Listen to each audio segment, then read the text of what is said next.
86ஆம் சங்கீதம். தாவீதின் விண்ணப்பம்.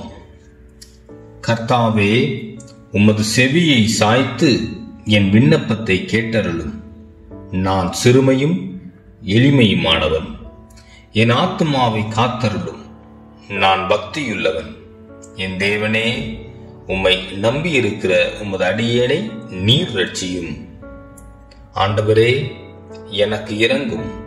நாடோறும் உம்மை நோக்கி கூப்பிடுகிறேன். உமது அடியேனுடைய ஆத்துமாவை மகிழ்ச்சியாக்கும். ஆண்டவரே, உம்மிடத்தில் என் ஆத்துமாவை உயர்த்துகிறேன்.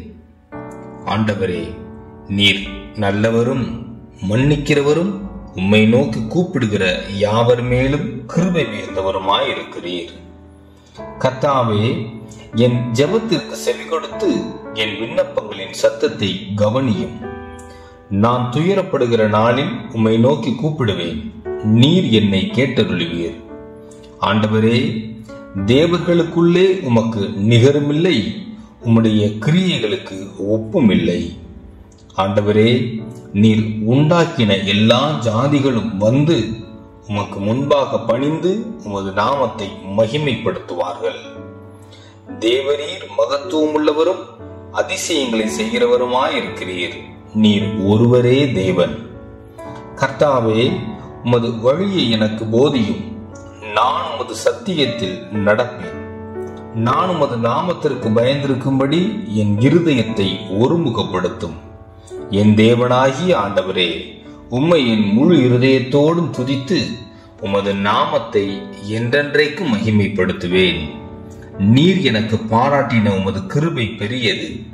என் ஆத்துமாவை தாழ்ந்த பாதாளத்திற்கு தப்புவித்தீர்.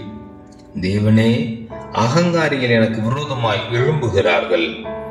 கொடுமைக்காரராகிய கூட்டத்தார் என் பிராணனை வாங்க தேடுகிறார்கள். உம்மை தங்களுக்கு முன்பாக நிறுத்தி நோக்காதிருக்கிறார்கள்.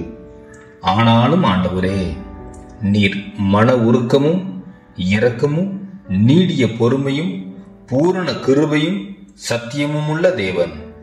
என்மேல் நோக்கமாகி எனக்கு இரங்கும்.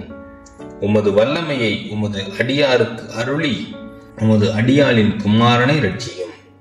கர்த்தாவே, நீர் எனக்கு துணை செய்து என்னை தேற்றுகிறதை என் பகைஞர் கண்டு வெட்கப்படும்படி எனக்கு அனுகூலமான ஒரு அடையாளத்தை காண்பித்தருளும்.